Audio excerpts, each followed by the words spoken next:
Assalamualaikum warahmatullahi wabarakatuh. Innal hamdalillah nahmaduhu wa nasta'inuhu wa nastaghfiruh wa na'udzu billahi min syururi anfusina wa min sayyiati a'malina. May yahdihillahu fala mudhillalah wa may yudlil fala hadiyalah. Wa asyhadu an la ilaha illallah wahdahu la syarikalah wa asyhadu anna Muhammadan 'abduhu wa rasuluhu sallallahu alaihi wasallam wa ala alihi wa ashabihi wa man ihtada bihadihi wa istanna bisunnatihi ila yaumiddin. Amma ba'du, fa inna ahsanal kalami kalamullah wa khairal hadi hadi Muhammadin sallallahu alaihi wasallam wa syarral umuri muhdatsatuha wa kullu muhdatsatin bid'ah wa kullu bid'atin dhalalah wa kullu dhalalatin finnar. Amma ba'du. Ma'asyiral ikhwati wal akhwat, ma'asyiral muslimin wal muslimat, saudaraku pemirsa dimanapun antum berada, puji syukur kehadirat Allah. Mari sama-sama kita selalu menyanjung dan memuji nama Allah Subhanahu wa taala, karena Allah Subhanahu wa taala yang telah melimpahkan karunia dan kenikmatan tidak main-main banyaknya pada kita semuanya, tidak terhitung dan juga tidak terbatas. Nikmat Allah, ternyata nikmat yang Allah curahkan pada kita masih tidak putus-putusnya. Dan semua itu jamaah sekalian, para ikhwah dan akhwat sekalian, menuntut kita untuk selalu bersyukur ya kepada Allah Subhanahu wa taala. Dan kesyukuran itu harus ada dalam diri kita selama hayat masih dikandung badan. Kenapa? Karena selama hidup ini kita diberikan nikmat. Dan di antara nikmat yang terbesar yang Allah masih curahkan pada kita adalah Allah masih memilih kita semua sebagai hambanya yang beriman. Hambanya yang beriman pada Allah Subhanahu wa taala. Sekali lagi, ini adalah kenikmatan yang paling besar yang dimiliki oleh orang yang beriman. Walaupun di dunia kita termasuk orang yang mungkin enggak dipandang, tidak masyhur, tapi tidak mengapa. Insya Allah dengan keimanan kita termasuk orang yang masyhur di kalangan penduduk langit, jemaah sekalian. Salawat dan salam semoga Allah limpahkan dan curahkan pada uswatun hasanah kita Rasulullah sallallahu alaihi wasallam. Kemudian pada keluarga beliau, istri-istri beliau, para sahabat beliau, dan juga kepada siapa saja yang selalu tegar dan istiqomah di atas syariat yang mulia ini sampai hari kiamat. Dan kita mohon pada Allah, mudah-mudahan kita termasuk di antara hamba Allah yang selalu tegar di atas ajaran yang mulia ini sampai ajal menjemput kita masing-masing. Masyarul ikhwati wal akhwat, di pertemuan ini kita akan membahas masalah salat ya, terkhusus masalah fikih ya, berkenaan dengan waktu salat. Masih berkenaan dan berkutat pada pembahasan waktu salat. Jadi pembahasan waktu salat sekarang kita akan menjelaskan tentang qadha'ul fawaid, yaitu membahas tentang masalah mengqadha atau membayar salat-salat yang sudah telat waktunya. Jadi salat yang belum dikerjakan pada waktunya lalu dikerjakan ya pada waktu yang sudah telat gitu ya. Kemudian kita langsung mulai jamaah sekalian tentang masalah qadha'ul fawaid, yaitu mengqadha salat-salat yang sudah telat waktunya. Poin yang pertama akan kita bahas adalah, saya nukil dari kitab Al-Mawsu'atul Fiqhiyatul Kuwaitiyah, bahwasanya para ulama dan ahli fikih jamaah sekalian telah sepakat ya, telah berijma akan wajibnya mengqadha salat yang sudah telat waktunya bagi orang yang lupa dan ketiduran. Jadi bagi orang yang ketiduran dan lupa, semua ulama sepakat satu kata jamaah sekalian, bahwasanya dia wajib mengqadhanya ketika dia ingat dan juga bangun. Sebagaimana para fuqaha atau ahli fikih juga berpendapat tentang wajibnya mengqadha salat-salat yang sudah telat waktunya, sudah habis waktunya bagi orang yang sengaja mabuk jemaah sekalian. Jadi bagi orang yang mabuk dengan hal-hal yang haram. Jadi bagi orang yang mabuk, sehingga saat dia mabuk itu dia tidak melakukan salat beberapa kali gitu ya, maka saat itu dia diwajibkan oleh semua ulama ya, dianggap wajib oleh semua ulama ya, untuk bisa mengqadhanya. Nah seperti itu. Jadi mungkin ada yang berkata bahwasanya dia mabuk mengqadha salat, apakah dengan demikian itu ya, dengan salat itu menyebabkan dosa-dosanya mengkonsumsi khamr itu hilang? Jawabannya adalah tidak. Jadi tentu saja salat yang dilakukan itu tidak menggugurkan dosa dari mengkonsumsi khamr. Karena itu adalah dosa besar yang tidak gugur hanya sekedar sholat jamaah sekalian. Karena itu adalah perlu taubat khusus ya yang dilakukan oleh dia. Kemudian para ulama juga satu kata jamaah sekalian, atau berijma, tidak ada perbedaan di kalangan mereka, tidak ada silang pendapat, bahwasanya tidak wajib mengqadha salat-salat yang sudah telat waktunya bagi perempuan yang haid. Ingat jamaah sekalian, bagi perempuan yang haid, bagi perempuan yang nifas, dan bagi kafir asli jamaah sekalian. Kafir asli itu adalah orang kafir yang memang aslinya kafir, dari lahir kafir gitu ya, dari lahir dia termasuk non muslim apabila sudah masuk Islam. Jadi semua ulama sepakat jamaah sekalian ya. Jadi ada orang kafir yang dari lahir kafir, dewasa kafir, kemudian dia masuk Islam. Maka ketika dia masuk Islam, dia tidak wajib mengqadha salat-salat yang sudah lewat itu tadi. Kemudian permasalahannya gini, idza lam yusalli sholata hatta kharaja waqtuha bighairi uzrin. Lalu bagaimana apabila ada seseorang yang belum melakukan sholat wajib jamaah sekalian sampai keluar dari waktunya tanpa ada uzur? Berarti ini adalah selain orang yang lupa, selain orang yang ketiduran ya jamaah sekalian, dia sengaja meninggalkan sholat karena takasulan ya, makna takasulan karena malas atau istighfafan bil wujub ya, atau dia termasuk orang yang meremehkan kewajiban. Maka bagaimana hukumnya kalau dia ketika itu dia bertobat ya, kemudian apakah dia harus mengqadha sholat tersebut? Nah, tentang masalah hal ini jamaah sekalian, apakah orang yang malas ya, malasnya lama ya, berbulan-bulan misalnya, atau bertahun-tahun bisa jadi ya, setelah itu bertobat pada Allah Subhanahu wa taala dengan taubatan nasuha, apakah dia wajib mengqadha salat yang lalu yang sudah dia tinggalkan? Tentang masalah hal ini jamaah sekalian, para ulama berbeda pendapat. Ya, pendapat yang saya pilih adalah jadi ada dua pendapat ya jamaah sekalian. Ada pendapat mayoritas dan minoritas. Nah, pendapat yang saya dukung di sini, yang saya condong padanya adalah pendapat jumhur ulama. Karena ini adalah pendapat yang berhati-hati, yaitu yang mengatakan jumhur ulama dari 4 mazhab. Dari mazhab Abu Hanifah, dari mazhab Imam Abu Hanifah, Imam Malik, Imam Asy-Syafi'i, Imam Ahmad bin Hanbal rahimahumullahu taala. Mereka berpendapat jamaah sekalian, annahu yajibu alaihi qadha'uha. Dia diwajibkan untuk mengqadha salat-salat yang dia tinggalkan sampai habis waktunya tanpa ada uzur. Walaupun itu jumlahnya banyak jamaah sekalian ya. Walaupun jumlahnya itu banyak. Dan sebagian ulama seperti Imam An-Nawawi telah menukil adanya ijma. Jadi adanya ijma, kesepakatan. Jadi Imam An-Nawawi mengklaim adanya ijma. Ijma itu adalah para ulama sudah sepakat satu kata tentang masalah hal ini, dia wajib mengqadhanya. Namun klaim ijma dari Imam An-Nawawi rahimahullahu taala ini adalah dibantah oleh ulama yang lain. Tidak ada ijma dalam hal ini, artinya ulama tidak satu kata.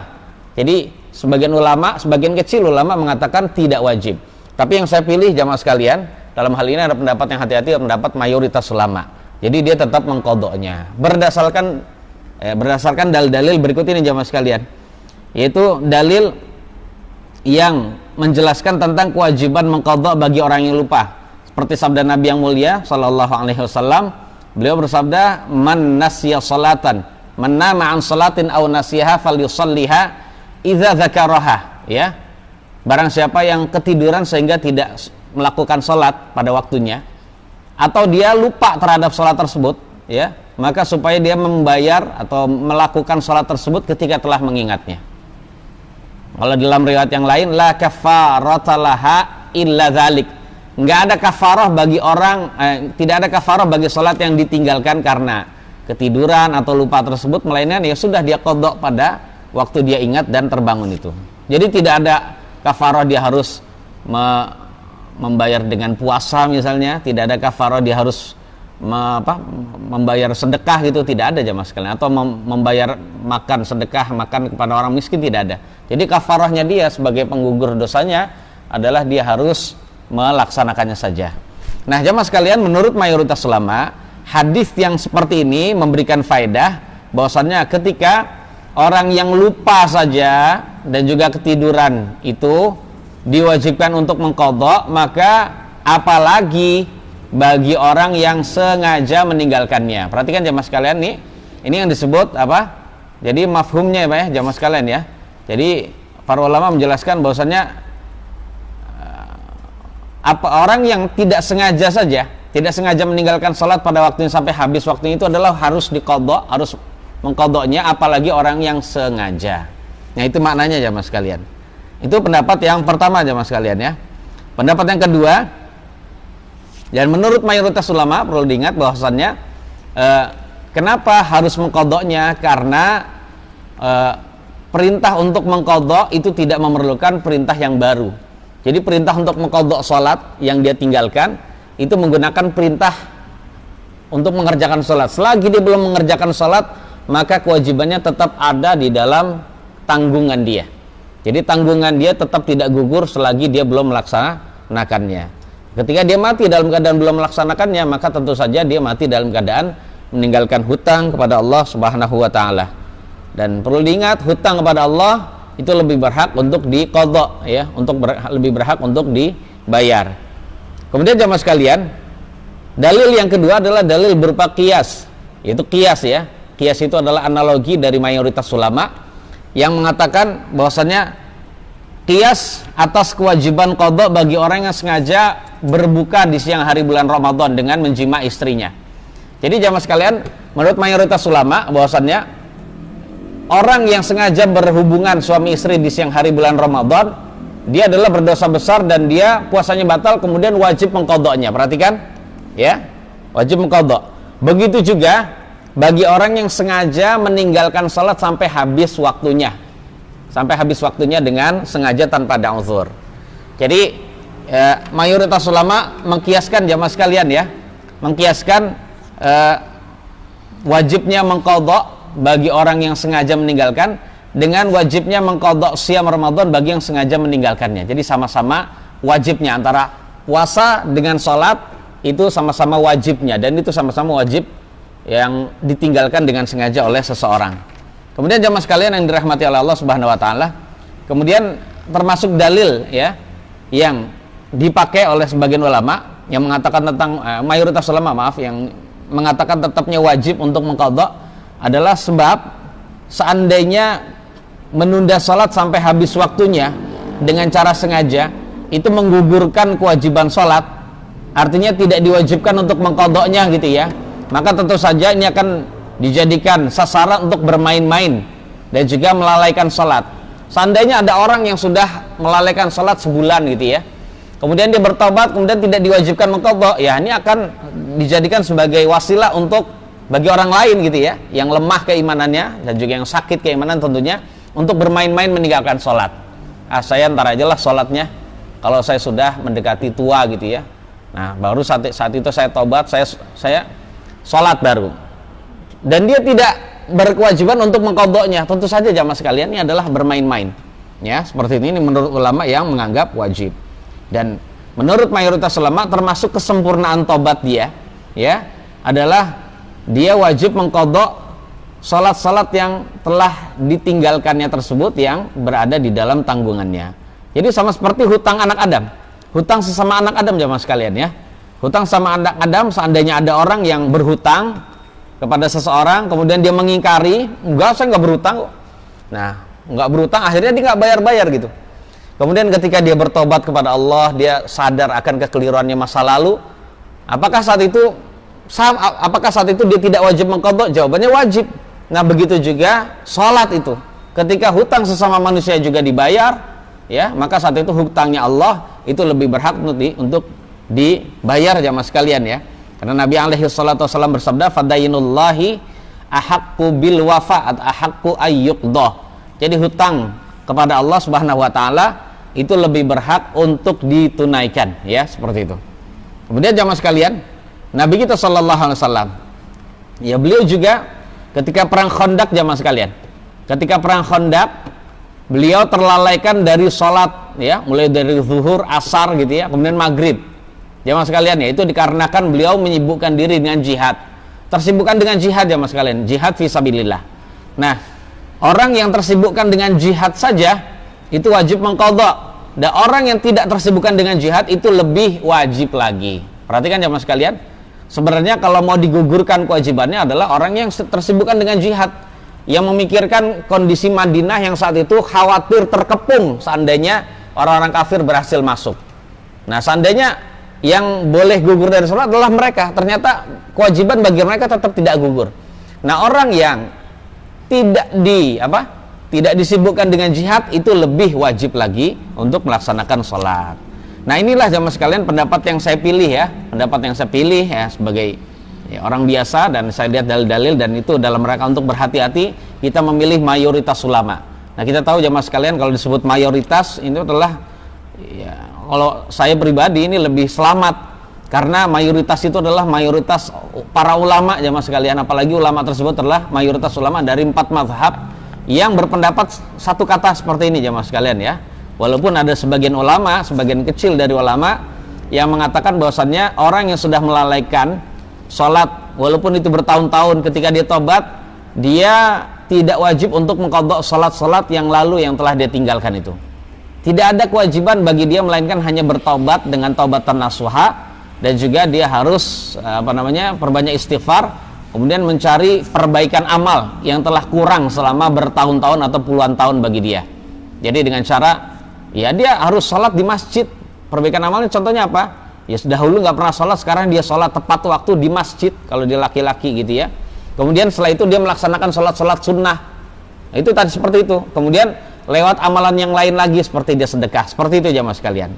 Nah, sebagian ulama tidak mewajibkan orang yang sengaja meninggalkan sholat dalam waktunya.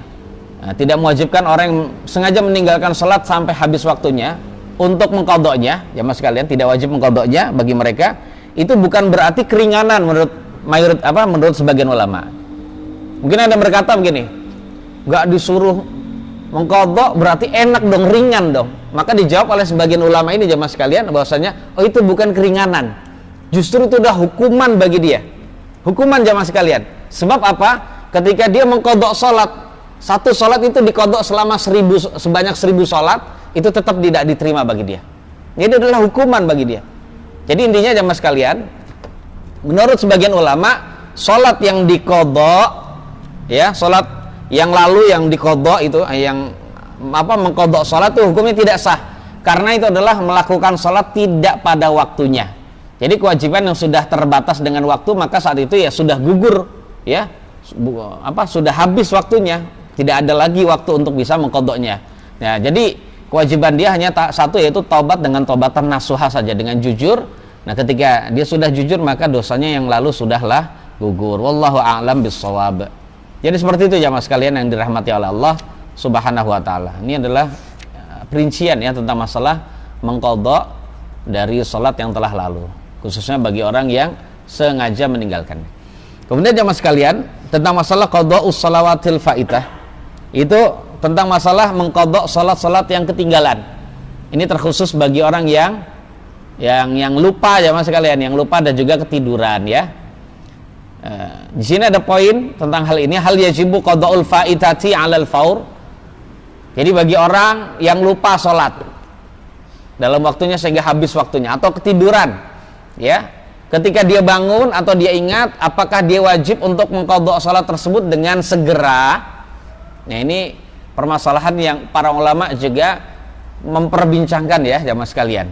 Jamaah sekalian yang dirahmati oleh Allah Subhanahu wa taala, ya, bahwasannya sebagian ulama, dan ini adalah pendapat yang saya pilih, adalah diwajibkan bagi orang yang ketinggalan sholat dalam waktunya tanpa ada uzur. Ingat, tanpa ada uzur itu contohnya adalah ya karena itu tadi ketiduran dan lupa, dia diwajibkan untuk melaksanakannya dengan segera, tidak ditunda-tunda jamaah sekalian. Ini berdasarkan sabda Nabi yang mulia yang diriwayatkan tadi ya, salah satunya oleh Imam An-Nasai dan lainnya, falyusalliha idza dzakaraha la kaffarata laha illa dzalik. Jadi kalau dia ketiduran atau dia lupa sholat sehingga habis waktunya, maka supaya ia laksanakan sholat tersebut ketika telah mengingatnya. Tidak ada kafarah bagi dia, bagi sholat yang ditinggalkan, kecuali ya sudah dia lakukan itu tadi. Nah, jamaah sekalian, menurut sebagian ulama, hadis ini merupakan perintah, dan perintah adalah kewajiban yang harus segera dilaksanakan. Jadi perintah tidak hanya sekedar bermakna wajib, tapi bermakna segera dilaksanakan ya. Dan yang dimaksud al-faur, yang dimaksud segera di sini adalah segera yang normal. Jadi tidak dia segera lari-lari begitu, tidak perlu jamaah sekalian. Maknanya segera adalah demikian. Pokoknya segera dilaksanakan, jangan ditunda-tunda. Jadi segera dilaksanakan ya, segera yang biasa, yang normal jamaah sekalian, sekiranya dia tidak dianggap sebagai orang yang melalaikan ya.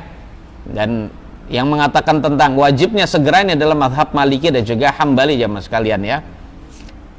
Tentang masalah hal ini jamaah sekalian, pokoknya yang intinya yang tidak dianggap sebagai orang yang melalaikan.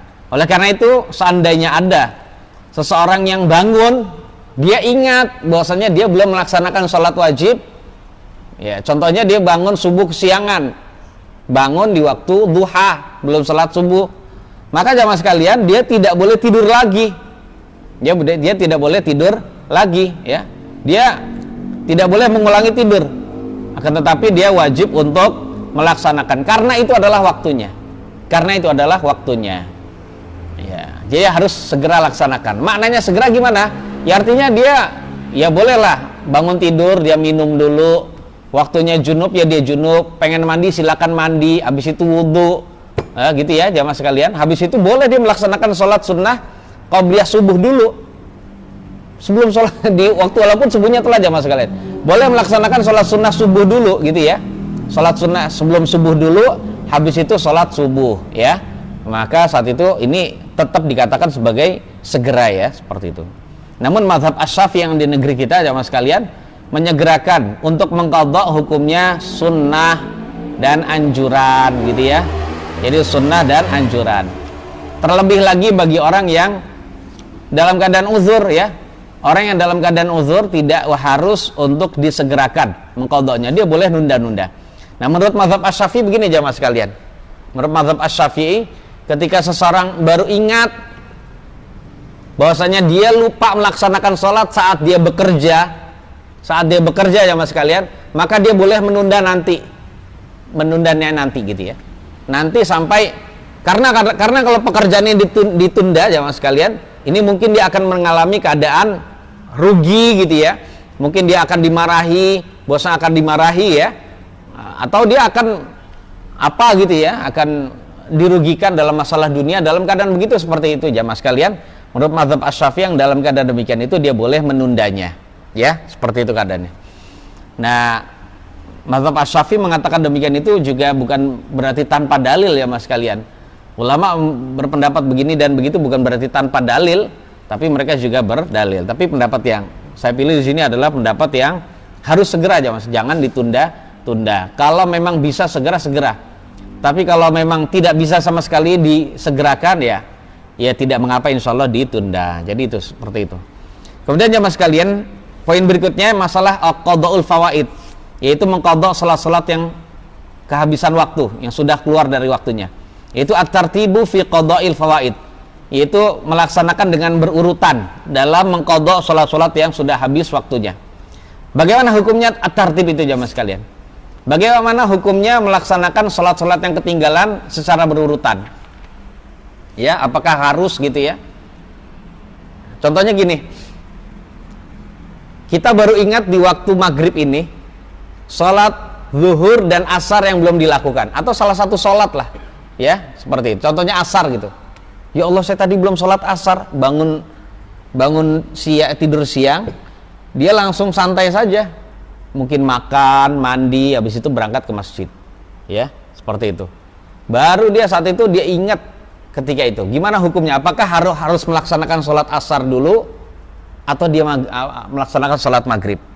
Nah, tentang masalah hal ini jamaah sekalian, pendapat yang saya pilih adalah pendapat yang mengatakan, yaitu pendapat dari mayoritas ulama yang mengatakan wajib dilaksanakan dengan berurutan, karena sholat tersebut itu adalah ya waktunya berurutan, maka ya harus dilakukan secara berurutan. Ini berdasarkan hadis yang sekalian yang mulia yang diriwayatkan oleh Al-Imam Al-Bukhari dan Muslim ya, dari sahabat Nabi Jabir bin Abdullah radhiyallahu anhuma, bahwasanya beliau bercerita tentang kondisi perang Khandaq yang dialami oleh Nabi dan para sahabat. Umar bin Khattab jamaah sekalian pernah mendatangi Nabi pada hari perang Khandaq. Setelah apa? Setelah terbenam matahari. Saat itu Umar di hadapan Nabi jamaah sekalian itu mencaci maki orang kafir Quraisy, ya, yang telah membuat Nabi dan para sahabat nggak sempat melaksanakan sholat asar. Kemudian Umar berkata, ya Rasulullah, makitu usallil asra hatta kadatis syamsu taghrub. Wahai Rasulullah, ya, saya belum melaksanakan sholat sampai matahari itu terbenam. saya belum melaksanakan sholat sampai matahari terbenam. Kemudian apa jawaban Nabi jamaah sekalian setelah mendengar ucapan Umar? Wallahi ma shallaituha. Wallahi ma shallaituha. Demi Allah saya juga belum sholat wahai Umar.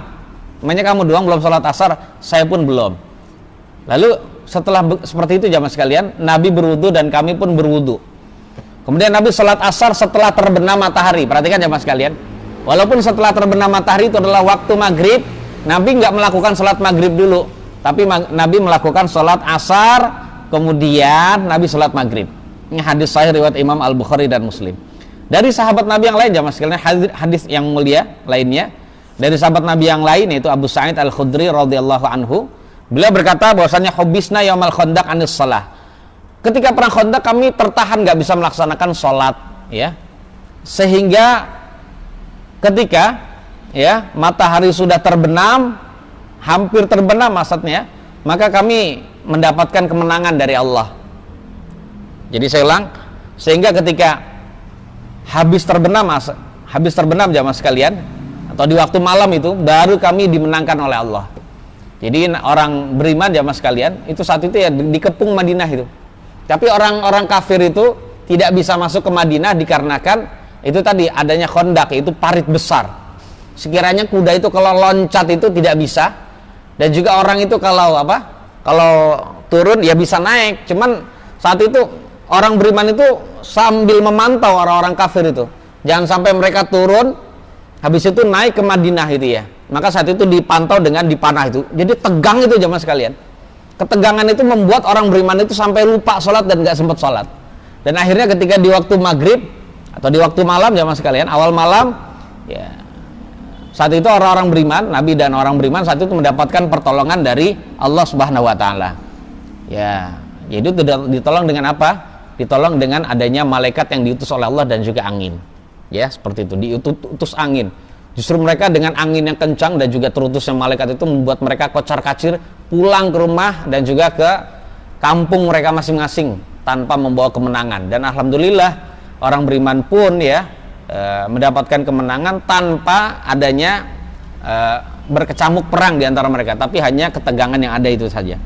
Kemudian jamaah sekalian, Rasulullah SAW setelah mendapatkan kemenangan itu, Nabi memanggil pada Bilal. Nabi memanggil pada Bilal, Bilal azan. Sudah akhirnya Bilal azan, kemudian Bilal mengumandangkan iqamah salat zuhur. Perhatikan jamaah sekalian, salat zuhur. Kemudian Nabi melaksanakan salat, kata siapa? Si Abu Sa'id, fa shallaha fa ahsana salataha kama kana yusalliha fi waqtiha. Jadi lalu Nabi melaksanakan salat zuhur dan beliau memperbaiki salatnya, menyempurnakan salatnya sebagaimana beliau melakukan salat tersebut pada waktunya. Perhatikan jamaah sekalian, sebagaimana beliau melaksanakan salat tersebut pada waktunya. Artinya menurut sebagian ulama, makna dari dari ucapan Jabir bin Abdullah, walaupun ini adalah salat zuhur dan di waktu salat yang keras bacaannya, beliau jamaah sekalian tetap melakukannya itu salat zuhur ya, di waktu maghrib itu dengan samar bacaannya. Jadi ketika halnya Nabi kalau salat zuhur itu samar bacaannya, begitu juga pas dilakukan di waktu malam. Jadi tidak mengikuti waktunya salat malam yang keras itu tadi ya, seperti itu. Kemudian Bilal Nabi SAW memerintahkan Bilal untuk mengumandangkan iqamah lagi. Kemudian melakukan salat asar gitu ya. Kemudian Nabi melaksanakan salat dengan sempurna sebagaimana beliau melaksanakan salat tersebut pada waktunya. Ya, seperti itu juga salat asar pun ya, walaupun dilakukan di waktu malam, beliau melakukannya dengan samar bacaannya ya mas sekalian, sempurna, nggak buru-buru gara-gara asalnya telat gitu ya. Nah, beliau buru-buru tidak demikian. Nah, seperti itu. Kemudian beliau memerintahkan Bilal untuk iqamah yang ketiga, lalu melaksanakan sholat maghrib seperti itu juga, karena memang itu masih waktunya. Dan itu kondisinya adalah sebelum Allah Subhanahu wa taala menurunkan perintah kepada umat Islam untuk melakukan sholat khauf gitu ya. Seperti itu jamaah sekalian yang dirahmati oleh Allah Subhanahu wa taala. Namun mazhab Asy-Syafi'i dan hadis ini menunjukkan, hadis-hadis yang tadi itu menunjukkan bahwasannya mayoritas ulama dari kalangan imam, dari kalangan mazhab Hanafi, Maliki dan juga Hambali itu mengatakan bahwasannya wajib dilaksanakan secara berurutan. Dan ini adalah pendapat yang hati-hati jamaah sekalian. Namun mazhab Asy-Syafi'i di negeri kita, perlu kita tahu juga ya, bahwasannya tentang masalah melaksanakan sholat secara berurutan itu tidaklah wajib, hanya anjuran saja. Alasannya apa? Lianna mujarrada fi'lin Nabi sallallahu alaihi wasallam la yadullu 'alal wujub. Karena hadis-hadis yang dipakai ini menurut mazhab Asy-Syafi'i, hadis-hadis yang dipakai oleh jumhur ulama itu adalah hadis yang menjelaskan tentang perbuatan Nabi.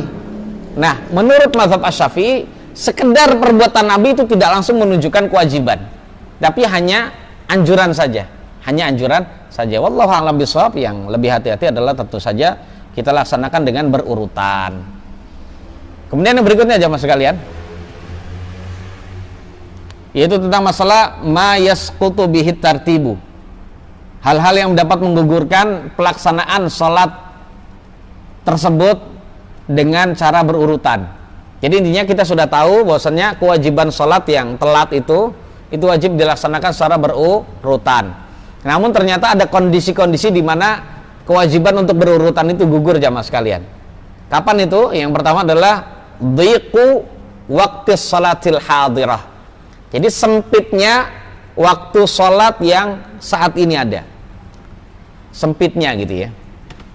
Contoh gini jamaah sekalian, 5 menit sebelum waktu isya kita baru ingat ternyata sholat asarnya belum dilakukan, ya seperti itu ya mas sekalian. Jadi 5 menit sebelum waktu maghrib habis, ya kita juga belum sholat maghrib gitu ya. Ternyata kita juga ingat, waduh, ini gimana nih? Ternyata sholat kita yang belum kita lakukan tidak hanya maghrib saat ini, yang masih ada waktunya. Ternyata asar pun belum. Nah gitu ya. Kalau maghribnya, nah, caranya dalam keadaan begitu jamaah sekalian, saat itu kewajiban untuk melakukan sholat tersebut secara tertib berurutan itu gugur. Artinya apa?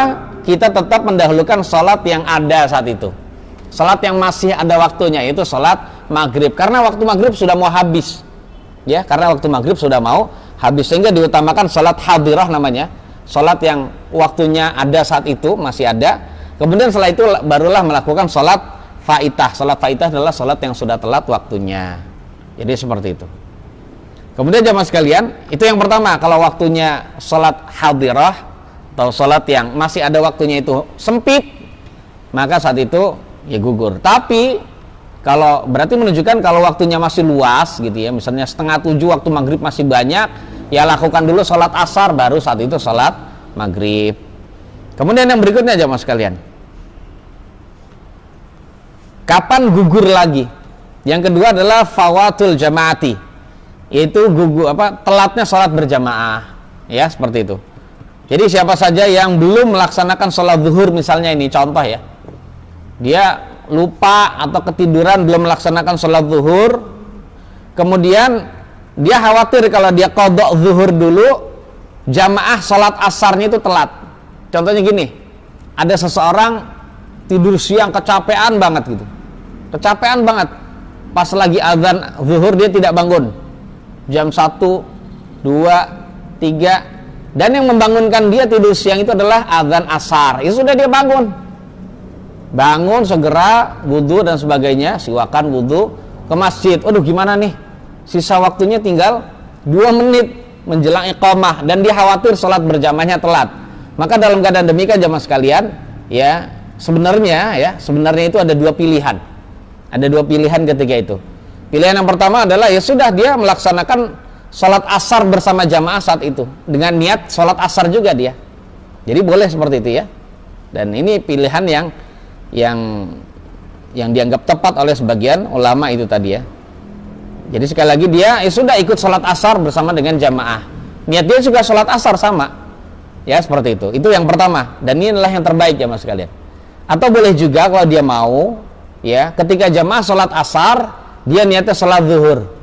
Nah, karena perbedaan sholat asar, nanti setelah salam dari sholat zuhur dia dan juga asar mereka gitu ya, setelah salam baru saat itu dia laksanakan sholat yang belum dia lakukan, itu sholat asar. Jadi seperti itu. Namun yang lebih baik adalah seperti tadi, sudah nggak apa-apa, nggak usah memaksakan diri, dia harus niat yang berbeda ya, yaitu dia tetap sholat asar bersama dengan jamaah dia. Imamnya sholat asar, dia niat sholat asar. Setelah sholat asar baru dia salat 4 rakaat yang kedua yaitu salat zuhur. Jadi demikian. Itu yang keberapa? Yang kedua jamaah sekalian. Ya, perkara yang ketiga yang menyebabkan orang tidak wajib melakukan salat yang telat secara berurutan adalah fawatu ma la yumkinu qada'uhu ala wajhil infiradi ka salatil jumu'ah. Yaitu khawatir telatnya salat yang nggak mungkin dilakukan secara sendiri jamaah sekalian. Jadi telat nggak bisa melakukan atau telatnya salat yang tidak mungkin diqadha secara sendirian seperti salat Jumat. Maksudnya gini, seandainya ada orang yang masih memiliki hutang pas lagi khutbah Jumat menjelang pas lagi khutbah yang kedua gitu ya, dia baru ingat, Masya Allah saya lupa sholat subuh belum tadi. Itu gimana tuh? Nah dalam keadaan gitu imamnya sudah doa lagi, waduh gimana nih ya. Nah kalau dia punya fikih jamaah sekalian, udah belajar fikih, dia nggak usah bingung gitu ya, nggak usah bingung. Nah dalam keadaan begitu apa yang didahulukan, sholat subuh kah? Ya memang dia belum gitu ya, atau sholat Jumat dulu? Maka jawabannya jamaah sekalian, sholat Jumat dulu ya. Dalam keadaan gitu dia sholat Jumat dulu. Karena apa? Dia tidak mampu untuk mengqadha sholat Jumat. Ayo gimana sholat Jumat diqadha? Nggak bisa ya gitu ya. Ya udah, sudah sama-sama telat, ya sudah nggak masalah ya. Melakukan sebelum Jumatan juga telat, melakukan setelah Jumatan juga telat, ya sudah sama itu. Dalam keadaan demikian ya sudah, lakukanlah sholat Jumat, itu sholat yang masih mungkin dia lakukan. Sebab sholat Jumat juga sholat yang tidak bisa diqadha dengan sendirian, nggak bisa ya. Siapa itu yang qadha gitu ya. Nah setelah sholat Jumat barulah dia melaksanakan sholat subuh dulu. Nah sholat subuh yang dia lupa itu jamaah sekalian, setelah itu dia barulah sholat ba'diyah Jumat. Jadi nggak masalah diselingi seperti itu jamaah sekalian ya, boleh. Kemudian yang keempat, karena lupa. Namanya juga lupa, ya sudah, tidak ingat. Kalau orang itu lupa untuk mengqadha salat secara berurutan, ya berarti saat itu sudah gugur kewajiban berurutan bagi dia. Oh iya, ya Allah saya belum, udah sholat maghrib tapi lupa sholat asar, gimana tuh? Apakah saat itu dia wajib untuk berurutan? Jawabannya tidak jamaah sekalian. Jadi jawabannya tidak wajib lagi berurutan. Ya sudah, dia tinggal sholat asar saja. Dia tinggal sholat asar. Walaupun memang ada riwayat jamaah sekalian, kalau mau berhati-hati ya, seandainya dia sudah sholat maghrib tapi belum sholat isya, dia sholat maghrib udah selesai, kemudian dia baru ingat, ya Allah saya belum sholat asar gitu ya. Nah ya sudah, dia sholat asar. Setelah sholat asar, kalau dia mau, dia dianjurkan ya untuk bisa mengulangi lagi sholat apa tadi, maghribnya, karena ya itu tadi memang disunnahkan untuk seperti. Tapi kalau memang tidak memungkinkan ya sudah. Tapi kalau dia mau ingin mendapatkan pahala, lakukanlah maghrib lagi. Ya, lakukanlah maghrib lagi. Dan yang terakhir jamaah sekalian adalah al-jahlu, yaitu ketidaktahuan. Ya, namanya orang tidak tahu ya memang tidak tahu jamaah sekalian ya. Jadi karena ketidaktahuan itulah yang menyebabkan seseorang itu tidak wajib untuk membayar atau mengqadha salat secara berurutan. Jadi nggak perlu berurutan. Wallahu a'lam bisawab. Kemudian yang berikutnya adalah qadha'us shalatil faitati ala sifatiha. Jadi ternyata mengqadha salat yang ketinggalan itu sesuai dengan tata cara salat tersebut jamaah sekalian. Seperti yang tadi kami katakan bahwasannya seandainya di waktu malam ini jamaah sekalian, waktu malam itu adalah salatnya itu dalam keadaan apa? Dalam keadaan keras bacaannya ya, seperti salat maghrib ya, dan salat isya, dan juga salat yang gelap malam waktunya itu adalah seperti salat subuh gitu. Seandainya di waktu malam ini kita lupa sholat zuhur seperti tadi, maka ya, laksanakan sholat zuhur di waktu malam dalam keadaan samar bacanya, nggak ngikuti waktu malam. Ya seperti itu keadaannya. Wallahu a'lam bishawab. Ma'asyiral ikhwati wal akhwat, kita lanjutkan kajian sejenak. Ya, kita tambahkan sedikit ya yang berkenaan dengan masalah waktu. Itu tentang masalah tadi, apabila seseorang mengqadha salat yang sudah habis waktunya di waktu yang lain, maka tentu saja itu salat tersebut tetap dilakukan sesuai dengan asalnya. Jadi seperti yang tadi kita jelaskan ya, seperti seseorang lupa salat isya, dan salat isya itu kita tahu termasuk salat jahriyah, salat yang dikeraskan bacaannya gitu ya. Dia ingat lupa salat isya dan ingatnya itu adalah di waktu siang, maka dia saat mengqadha salat isya tersebut dengan cara jahar sesuai dengan keadaan salat isya itu ya, seperti itu. Begitu juga kalau kita tadi kita contohkan salat yang sir, salat sirriyah, salat yang samar bacaannya seperti salat zuhur asar, itu lupa dilakukan karena tidur atau lupa gitu ya. Kemudian dia ingatnya ketika kapan? Ketika di waktu malam, maka saat itu dia mengqadha salat yang sirriyah itu dengan cara samar pula. Itu menurut mayoritas ulama jamaah sekalian. Kemudian apabila seseorang lupa salat saat dia sedang mukim, ya, dia ingatnya ketika safar. Jadi dia ingatnya ketika safar. Saat safar itu, oh iya, contohnya dia lagi mudik jamaah sekalian, di tengah jalan dia baru ingat bahwasanya dia belum melakukan salat yang 4 rakaat, ya, 4 rakaat contohnya salat zuhur atau asar atau isya, yang saat dia di rumah itu adalah 4. Kemudian saat dia ingat itu adalah dia sedang safar. Nah, orang yang safar itu disunnahkan untuk mengqashar salatnya. Jamaah sekalian, ketika dia saat itu ingat sedang safar, maka dia tetap melaksanakan salat tersebut secara 4 rakaat. Jadi salat faitah atau yang sudah telat waktunya itu sebanyak 4 rakaat. Ya, seperti itu. Kemudian namun ada namunnya, kalau dibalik tidak bisa jamaah sekalian. Kalau dibalik tidak bisa. Seandainya ada seseorang yang lupa pas lagi safar, lupa sholat yang 4 rakaat kemudian yang menjadi 2 rakaat. Contohnya dia lupa sholat zuhur yang ketika safar dia laksanakan secara 2 rakaat saja sudah cukup. Nah, dia lupa melakukannya, justru sholat asarnya dia malah ingat gitu ya. Maka ketika dia pulang ke rumah, sudah sampai rumah, maka dia tetap melaksanakan sholat tersebut dengan sempurna. Seperti itu ya jamaah sekalian. Jadi tidak, wah kan saya dulu safar, saya cuma 2 dong, ya enggak gitu jamaah sekalian. Itulah yang dikatakan para ulama dalam rangka berhati-hati. Seperti itu ya jamaah sekalian yang dirahmati Allah. Kemudian bagaimana hukumnya mengumandangkan azan dan iqamah serta melaksanakan sholat berjamaah di saat yang sudah habis waktunya. Jadi jamaah sekalian, bagi orang yang sudah kelewatan waktu sholat wajib dan dia baru melaksanakan sholat tersebut di waktu yang lain, maka tetap disunnahkan dan disyariatkan bagi dia untuk mengumandangkan azan dan iqamah. Kalau mau silakan, ya, seperti itu. Begitu juga kalau dia ya telat melaksanakan sholat secara berjamaah, dia lakukan sholat secara berjamaah juga. Jadi contohnya ada satu kampung telat sholat subuh semua gitu ya. Gimana aja mas? Telat sholat subuh semua, ya sudah datang ke masjid nggak masalah dalam keadaan siang, ya. Kemudian melaksanakan sholat subuh secara berjamaah. Kok bisa? Ya seperti itulah yang dilakukan oleh Nabi Shallallahu Alaihi Wasallam saat beliau perjalanan safar gitu ya.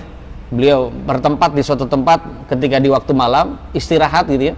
Dan beliau sudah ada usaha untuk bisa bangun subuh, yaitu dengan memerintahkan salah satu orang sahabat ya untuk bisa menjaga waktu sholat subuh. Ternyata sahabat Nabi Bilal yang sanggup untuk menjaga waktu sholat, ternyata beliau juga ketiduran ya. Akhirnya Nabi, para sahabat semua termasuk Bilal bin Rabah itu pas waktu subuh nggak bangun. Bangunnya ketika sudah terbit matahari dan sudah agak meninggi, dan panasnya itulah yang membangunkan sahabat Nabi yang pertama itu Omar. Setelah itu beliau kaget membaca takbir, dan takbirnya itu terdengar termasuk oleh para sahabat Nabi yang lain dan juga Nabi alaihi salatu wassalam.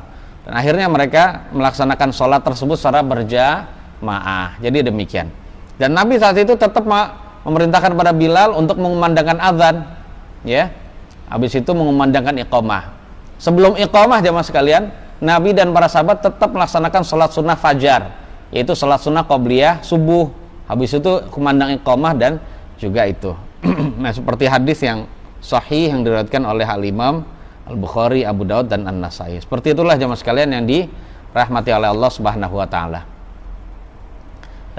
Insyaallah di pertemuan yang akan datang kita akan jelaskan tentang waktu-waktu larangan dari salat. Apa saja waktu larangan dari salat? Insyaallah di pertemuan yang akan datang kita akan jelaskan tentang, atau kita kaji tentang fikih berkenaan dengan waktu larangan salat. Kita perlu tahu jamaah sekalian. Dan tentang masalah fikih ini jamaah sekalian ya perlu kita pelajari dengan sabar, karena ini adalah perkara yang memang wajib kita lakukan sehari-hari. Bahkan banyak dari perkara fikih yang ketika orang menjumpainya dia tidak ngerti apa hukumnya, yaitu tadi lah karena dia tidak mau belajar. Ya sudah, pelajari dulu jamaah sekalian, insyaallah nanti kita akan suatu saat Allah takdirkan kita menjumpai masalah ini dan itu gitu ya, karena kita sudah pernah ngaji sehingga kita bisa mengamalkannya.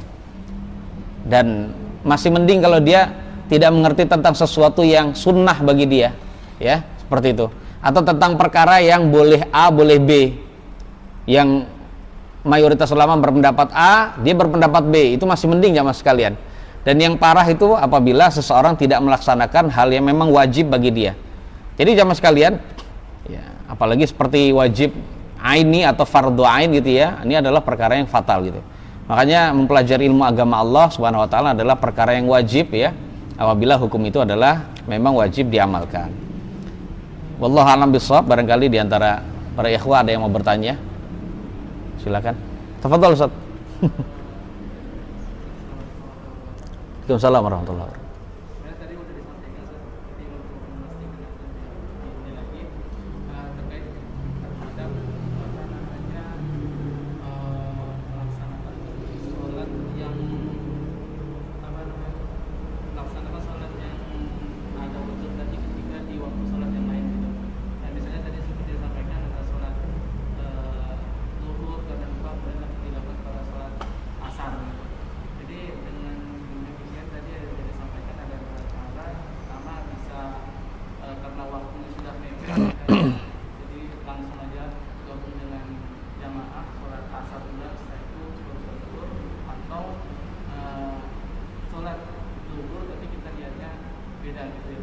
Terus bagaimana di sholat isya? Ini pernah juga kejadian kemana? Jadi di perjalanan itu kita dengan ada betul planenya, tapi kita sampai ke tempat di situ sudah sholat isya, kita mau sholat maghrib.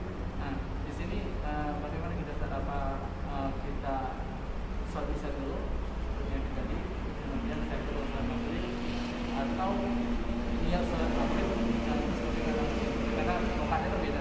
Baik. Ini pertanyaan bagus. Jadi kalau ada seseorang dalam safar gitu ya, mendatangi masjid yang sedang sholat isya, padahal kita belum melakukan sholat maghrib, apa yang harus kita lakukan jamaah sekalian? Seperti halnya tadi ya, kalau memang bisa melakukan sholat isya dulu tidak mengapa. Ini ya gitu ya, karena kita telat sholat isya, habis itu sholat maghrib boleh gitu. Namun kalau mau yang hati-hati, nah ini yang saya pilih ya. Kalau yang saya pilih adalah saya lakukan sholat maghrib dulu. Bagaimana caranya? Apakah gabung dengan imam dan jamaah yang sholat 4 rakaat? Jawabannya tidak. Karena rakaatnya sudah beda. Rakaat imam lebih banyak daripada kita. Maksud kita sholat maghrib niatnya, sedangkan imamnya sholat isya gitu. Ketika imam berdiri di rakaat keempat, mau ke rakaat keempat, kita mau nambah lagi ya, mana ada sholat maghrib 4 rakaat, sholat maghrib tetap 3. Apakah kita mau duduk begitu terus nungguin imam gitu ya? Ini juga tidak. Memang ada pendapat sebagian ulama menjelaskan demikian, tapi sebaiknya jangan demikian. Sebaiknya tidak demikian. Lakukanlah sholat ya, opsi pertama adalah dia bisa melakukan sholat isya dulu, namun habis itu baru maghrib. Namun kalau saya pribadi, saya lebih milih pendapat mengatakan sholatlah secara berurutan, tetap sholat maghrib baru saat itu sholat ini. Caranya gimana? Ya biarkan sholat isya berlalu dulu, sholat isya berlalu sampai imam salam, baru saat itu kita mendirikan sholat berjamaah maghrib bersama rombongan atau kita sendiri gitu ya. Kalau memang yang safar kita sendiri berarti kita sendiri, kemudian kalau bersama dengan rombongan berarti rombongan safar 4 rakaat. Terus pas lagi kita sholat berjamaah maghrib jamaah sekalian, ada yang ikut sholat isya gimana? Ada yang ikut sholat isya gimana? Kan kita seakan-akan seperti gelombang yang kedua gitu ya. Kita padahal sholat maghrib, habis itu ada yang ikut sholat isya, gimana hukumnya? Yang ikut sholat isya diemin aja, biarin. Nah gitu ya. Kalau memang kita bisa bilang bahwa Pak saya sholat maghrib, nanti kalau saya salam Bapak nyempurnakan lagi aja, begitu. Paham ya? Jadi gitu, jadi boleh seperti itu. Tapi seandainya dia mau memisahkan diri, saya sholat maghrib Pak gitu ya. Nanti kalau Bapak saya salam, Bapak langsung teruskan. Dia langsung misahkan diri, sudah biarin aja. Jadi demikian. Wallahu a'lam bishawab. Jadi caranya demikian. Itu yang lebih hati-hati. Jadi sholat maghrib, habis itu kita baru sholat isya dengan 2 rakaat itu. Wallahu a'lam. Tafadhol.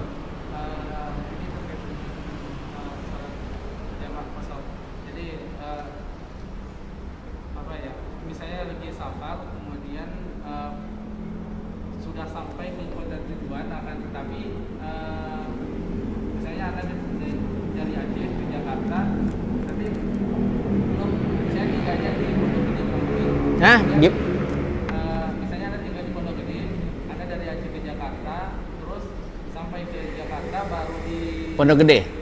misalnya ada tinggal di Pondok Gede, ini masih apa namanya skenario-nya. Jadi Ya gini aja lah, di Halim lah ya. yang Halim kan? Halim, Bandara Halim. Antum dari Aceh ke Jakarta di Bandara Halim. Dekat jauh lagi di Soekarno Hatta misalnya. Atau Soekarno Hatta lah. Hatta, anak misalnya sampai situ, Rumah antum di mana? Hah? Rumah antum di mana? di Aceh, Enggak, rumah di sini tinggalnya di Pondok Gede. di Pondok Gede. Ah. Jadi anak dari Aceh sampai ke Soekarno Hatta, sampai situ sudah sholat misalnya waktu asar. Apakah di situ masih berlaku jamaah qashar atau sudah sampai ke pemukiman gitu? Pertanyaan bagus. Jadi ya jamaah sekalian, seorang musafir sudah tidak dianggap musafir lagi, tidak berlaku lagi pada dirinya hukum-hukum safar, atau dia tidak dianggap sebagai musafir apabila dia sudah kembali ke rumahnya. Sudah kembali ke rumahnya. Pertanyaannya begini, lalu bagaimana dia belum sampai rumah? Namun kalau dia misalnya seperti tadi pertanyaan, dia di Aceh sampai di Bandara Soekarno Hatta, ya gitu ya, atau dia sampai di Halim Perdana Kusuma, dia belum sampai rumah tapi sampai di situ. Apakah saat itu dia masih safar, masih dikatakan safar sehingga disebut sebagai musafir, dan disyariatkan bagi dia untuk mengqashar salatnya, yang contohnya salat asar yang dijumpai saat itu sampai Bandara Soekarno Hatta atau Halim saat itu sedang asar, apakah dia masih boleh mengqashar salatnya? Jawabannya boleh, masih gitu ya, jawabannya boleh. Yang penting Anda sudah mencapai yang penting Anda belum mencapai masjid yang dekat rumah Anda. Contohnya masjid yang ada di satu kelurahan atau satu kecamatan, nah itu dekat, itu sudah dikatakan sudah sampai. Tapi kalau masih di luar daerah gitu ya, maka tidak mengapa. Nah gitu caranya. Misalnya kalau rumah saya di sini, saya pengen ke Aceh gitu ya. Jadi sejak kapan saya sudah boleh mengqashar salat, atau dalam kata lain sejak kapan saya sudah dikatakan sebagai musafir? Yaitu ketika saya sudah berada di Halim. Kalau di sini nih misalnya rumah saya, jadi pas di rumah ini saya nggak boleh mengqashar salat, saya harus keluar dulu dari daerah saya, kemudian mungkin sampai di Halim. Kalau di Halim saya sudah sampai, sudah dikatakan safar, walaupun tujuan saya di Aceh, nggak masalah, tapi ketika saya di Halim sudah dikatakan safar, sudah dikatakan musafir juga, dan saya boleh mengqashar salat. Misalnya saya berangkat ke Halim sini jam 11:30, dari sini jam 11:30 sampai di sana 12:30, sampai Halim Perdana Kusuma gitu ya, atau sampai Soekarno Hatta jam 12:30, ya sudah, di situ saya bisa melakukan salat zuhur 2, asar 2 langsung, berarti menggabung jamak dan qashar gitu ya. Nah ketika sampai Aceh masih dalam keadaan waktu sampai seret adzan asar di sana misalnya gitu ya, apakah kita wajib sholat isya asar lagi? Jawabannya tidak wajib, karena kita sudah melakukannya di itu tadi Halim Perdana Kusuma gitu. Wallahu a'lam bishawab. Jadi ini demikian. Ada lagi silakan. Pertanyaan di luar tema nggak apa-apa Ustaz? Fadhol selagi Anda bisa. Bismillah. Pertama dari hamba Allah Ustaz di Cilangkap, bagaimana nasihat untuk orang-orang yang baru saja hijrah mengenal dakwah sunnah ya Ustaz, dan bagaimana kiat-kiat untuk menumbuhkan akhlak yang baik kepada sesama barakallahu fiik? Ya, nasihat saya kepada diri saya dan juga kepada ikhwah yang baru hijrah ya.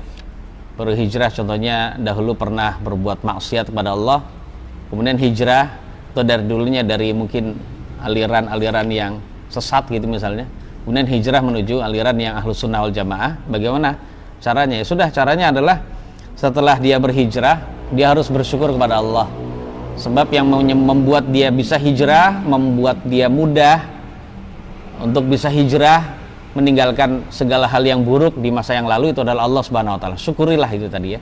Jadi syukuri, kalau tanpa rahmat dan juga pertolongan dari Allah, maka kita bisa jadi seperti saudara-saudara kita yang tetap berkubang pada kemaksiatan. Itu satu. Nah, kesyukuran itu juga menuntut kita untuk memperbaiki ibadah yang selama ini mungkin telah kita tinggalkan ya, kita perbaiki ibadah. Kemudian yang kedua adalah perbanyaklah thalabul ilmi, dengan cara rajin-rajin mendatangi majelis ilmu yang membahas tentang masalah akidah, ya, majelis ilmu membahas tentang masalah fikih ibadah, majelis ilmu yang menjelaskan tentang masalah perbaikan akhlak kita, menjelaskan tentang masalah cara bermuamalah bagaimana dengan sesama manusia sehingga kita tidak terjerumus pada kecurangan gitu ya, dan lain-lain gitu ya. Jadi perbanyaklah thalabul ilmi. Ya, namanya thalabul ilmi bisa menghadiri majelis ilmu, bisa juga dengan bertanya, bisa juga dengan banyak membaca ya, dan lain-lain seperti itu keadaannya. Itu adalah cara-cara menuntut ilmu yang baik. Kemudian yang berikutnya adalah nasihat saya, ya, perbanyaklah amal ibadah. Perbanyaklah amal ibadah. Ya, setelah kita mendapatkan banyak ilmu, tentu saja kita amalkan. Ya, tentu saja kita amalkan dengan ikhlas karena Allah. Jadi dengan ikhlas karena Allah. Karena ilmu itu menuntut untuk beramal. Buat apa banyak ilmu, banyak hadir ke majelis ilmu, namun ternyata akhlaknya masih seperti dahulu. Nauzubillah itu ya. Jadi perlu diingat bahwasanya ilmu itu yang dituntut oleh Allah Subhanahu wa taala dari kita, dari ilmu yang sudah kita pelajari adalah amalan itu tadi ya. Dan amalan juga harus dituntut untuk ikhlas karena Allah. Kemudian setelah kita beramal karena Allah, ya, sudah bisa istiqomah dalam beramal, maka saat itu janganlah merasa bahwasannya saya sudah banyak amalan. Ya, saya sudah banyak amalan dan orang-orang yang belum hijrah adalah orang-orang yang bodoh semua, sesat semua, sehingga timbul dalam diri kita sikap ujub. Jadi sifat ujub yaitu bangga dan kagum terhadap diri sendiri, dan itu bisa berakibat pada meremehkan orang lain. Nauzubillah. Nah, kalau itu sudah terjadi, maka tentu saja ini sama seperti membinasakan kita. Tidak kalah buruknya dengan kita sebelum hijrah itu, jamaah. Nggak kalah buruknya. Bahkan bisa jadi adalah perkara yang bisa menghancurkan amalan kita yang sudah baik, yang telah lalu itu tadi ya. Jadi seperti itu. Kemudian berikutnya nasihat saya adalah tidak menceritakan ya, tidak menceritakan dosa-dosa kita yang telah lalu ya. Misalnya kita dahulu adalah seorang penyanyi, musisi, nggak usah diceritakan karena itu adalah kemaksiatan, itu aib. Setelah kita belajar ilmu bahwasanya musik itu adalah haram, berarti itu adalah aib. Nah, kalau aib itu jangan diceritakan, nggak perlu diceritakan. Walaupun orang-orang itu mengorek-ngorek, tidak perlulah. Ya, kita dengan berkata apa? Sudahlah, yang lalu biarlah berlalu. Itu masa lalu saya yang kelam. Ya, saya tidak mau mengingat-ingat lagi. Karena memang begitu jamaah sekalian. Setelah kita bertobat kepada Allah, kita juga berkewajiban untuk menyembunyikan dosa kita. Karena jamaah sekalian yang dirahmati oleh Allah Subhanahu wa taala, dalam hadis yang sahih riwayat Imam Al-Bukhari diantaranya, Nabi alaihissalam pernah berbicara tentang an-najwa. Jadi di akhirat nanti ketika proses hisab jamaah sekalian, itu ada proses yang disebut an-najwa. Najwa itu maknanya adalah bicara rahasia antara Allah dengan hambanya. Jadi saat Allah mengumpulkan orang yang awal dan yang akhir, nah saat itu semua orang itu kumpul, maka Allah akan mengajak bicara kepada masing-masing dari kita jamaah sekalian.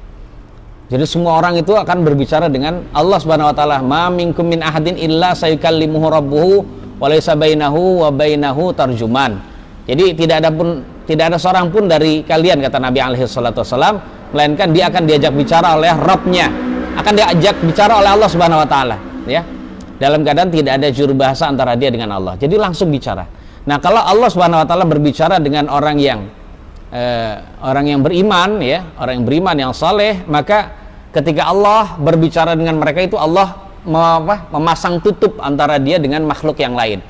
Sehingga ketika Allah berbicara ya secara privat dengan kita, dengan orang yang saleh itu tidak ada yang tahu jamaah sekalian. Yang tahu adalah Allah dan juga orang tersebut. Sebab apa yang akan dibicarakan oleh Allah jamaah sekalian, ternyata Allah akan membuka semua aib kita di situ. Jadi kamu pernah melakukan begini kan? Kita disuruh ngaku jamaah sekalian, semua suruh ngaku. Iya ya Allah, ya ya Allah. Kita memang disuruh ngaku karena memang itu nggak ada celah bagi kita untuk tidak mengaku ketika itu. Nah, ketika seorang hamba merasa dirinya sudah binasa, ya, karena semuanya ternyata diketahui oleh Allah dan diceritakan, dan kita tidak ada kesempatan untuk bisa mengelak gitu ya. Ketika hamba merasa dirinya akan binasa, wah binasa nih saya, neraka nih saya, ketahuan semua sama Allah. Akhirnya Allah berkata, gimana jamaah sekalian, kata hadis Nabi ya, inni satartuha laka fid dunya wa ana aghfiruha lakal yaum. Sesungguhnya saya sudah menutupi dosa-dosa tersebut ya untuk kamu di dunia, dan sekarang saya akan ampuni bagi kamu semua. Jadi saya akan ampuni semuanya itu tadi. Nah, ini menjelaskan jamaah sekalian, ketika Allah sudah menutupi kesalahan kita, orang lain tidak tahu kita kesalahan dahulu gimana, ya sudah kita tutupi. Nah, tutupnya Allah itu jangan kita buka ya, dengan cara mungkin karena kita bergaul ya, dengan mungkin bergaul dengan teman lama akhirnya ceritakan, ini tidak boleh. Kemudian berikutnya nasihat saya adalah bergaullah dengan orang-orang yang solih juga, orang-orang yang rajin ngaji, orang-orang yang rajin memperbaiki dirinya, orang-orang yang banyak belajar ilmu agama. Bergabunglah dengan orang-orang yang demikian itu ya, termasuk bergaullah dengan orang-orang yang berakhlak yang mulia ya, dan juga jangan banyak bergaul dengan orang-orang kaya, karena yang demikian itu bisa mengeraskan hati dan membuat kita tidak bersyukur pada Allah Subhanahu wa taala, kecuali kalau memang dia kaya karena adalah orang-orang solih gitu ya, dia kaya tapi solih, itu tidak mengapa seperti itu ya. Jadi bukan karena kayanya, karena bisa membuat kita banyak nggak syukur kalau bergaul dengan orang kaya itu ya, seperti itu jamaah sekalian. Dan juga yang paling utama setelah itu adalah kita berdoa pada Allah, karena ketika Allah sudah bisa menyelamatkan kita dari kemaksiatan itu jamaah sekalian, maka Allah juga bisa mengeluarkan kita dari kebaikan ini kepada kemaksiatan yang lalu, bahkan lebih buruk gitu ya. Nah, caranya kita ya takutlah keadaan demikian itu. Makanya Nabi kita alaihi salatu wassalam ya jamaah sekalian itu mencontoh kepada kita, meneladani, kita perlu teladani beliau, yaitu dengan adanya beliau banyak berdoa gimana, ya muqallibal qulub tsabbit qalbi ala dinik, wahai zat yang bolak-balik hati, tetapkanlah hatiku di dalam agamamu. Jadi jamaah sekalian gitu. Dan ini adalah perkara yang gak remeh jamaah sekalian, karena ini disaksikan oleh Aisyah, ternyata Nabi memberikan alasannya, beliau banyak mengucapkan itu karena apa? Karena hati manusia, inna quluba bani adam baina asbu'aini min asabi'ar rahman, atau baina isba'aini min asabi'ar rahman, karena seluruh hati umat manusia itu berada di antara dua jari dari jari-jarinya Allah. Berarti memang Allah punya jari jamaah sekalian. Namun kita harus yakini jarinya Allah tentu saja enggak seperti jarinya makhluk ya. Kalau yang mengatakan bahwa Allah enggak punya jari, kalau mengatakan Allah punya jari berarti kita menyamakan Allah dengan makhluk, maka itu adalah perkataan yang keliru ya. Kita yakini memang Allah, Nabi yang bilang Allah punya jari, sudah kita yakini. Namun kita yakin jarinya Allah tidak seperti jarinya makhluk, hanya dia yang tahu jarinya gitu. Jadi semua hati manusia berada di antara dua jarinya Allah, dari jari-jarinya Allah. Allah yuqallibuha kaifa yasha, kata Nabi. Allah membolak-balik hati itu sekehendaknya. Faman syaa'a aqama wa man syaa'a azagha. Barang siapa yang Allah kehendaki maka Allah bisa tetapkan dia di atas kebenaran. Siapa saja yang Allah kehendaki maka Allah bisa menyimpangkan dia. Makanya perlunya hati-hati. Jadi perlunya berhati-hati. Jadi agar kita benar-benar bisa tetap di atas jalan kebenaran, tetap di atas ikhlas dan lain-lain. Wallahu a'lam bishawab. Seperti itu keadaannya. Ya, itulah jamaah sekalian ya, kajian kita. Semoga Allah memberikan tambahan faedah dan manfaat, khususnya bagi saya yang juga banyak kekurangan, dan juga bagi ikhwani wa akhwati fillah, kaum muslimin dan muslimat, saudaraku yang saya cintai karena Allah, dimanapun antum berada. Ada kekurangannya, mohon maaf yang sebesar-besarnya. Yang benar itu tentu saja berasal dari Allah ya, bukan dari saya, dan yang salah itu adalah kesalahan saya pribadi dan juga berasal dari syaitan. Saya berlindung pada Allah dari syaitan ya. Kita tutup. Subhanakallahumma bihamdik asyhadu an la ilaha illa anta astaghfiruka wa atubu ilaik. Wassalamualaikum warahmatullahi wabarakatuh.